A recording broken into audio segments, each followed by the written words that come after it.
તો વડોદરાની 10 વર્ષની અનન્યા રાજપૂતે સાબિત કર્યું છે કે સર્જનાત્મક ગમે ત્યાં ખીલી શકે છે. ચાલતી ટ્રેનમાં પણ યુવા લેખિકાએ રાષ્ટ્રીય યુવા લેખક મેળો 2025માં તેનું ઓનલાઈન પુસ્તક માટેનું રાજ્ય કક્ષાનું સર્ટિફિકેટ મેળવ્યું, જેનાથી તેની કલ્પના શક્તિ, શિસ્ત અને પ્રશંસા મળી રહી.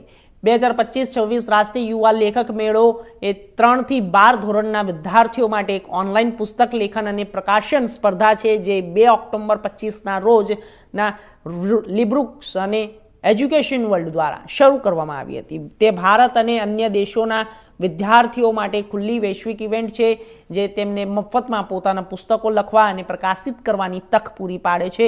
આ ઇવેન્ટમાં પગલું દર પગલાં માર્ગદર્શન સામેલ છે અને સહભાગીઓ પ્રમાણપત્રો મેળવી શકે છે, પુરસ્કારો પણ સ્પર્ધા કરી શકે છે.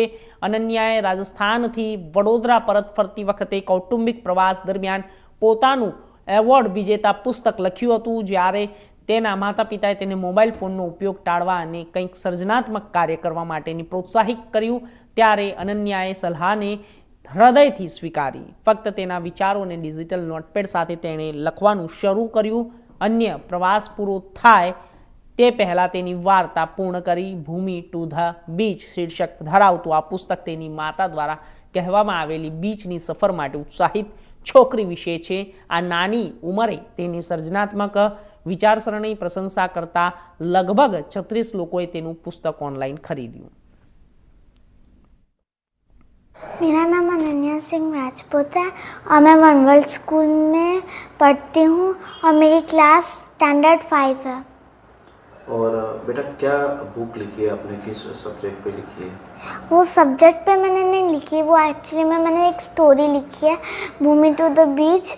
उसमें है ना भूमि नाम की लड़की है, उसे एक्सप्लोर करना बहुत अच्छा लगता है, तो वो बीच पे जाती है घूमने.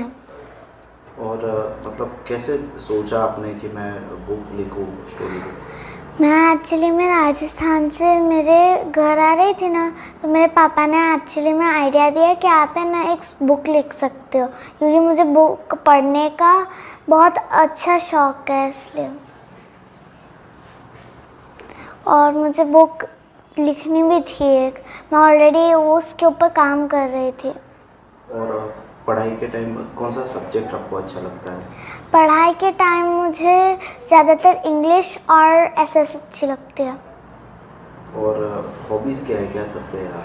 मुझे रीडिंग करना बहुत अच्छा लगता है और मुझे स्टोरी राइट करना अच्छा लगता है.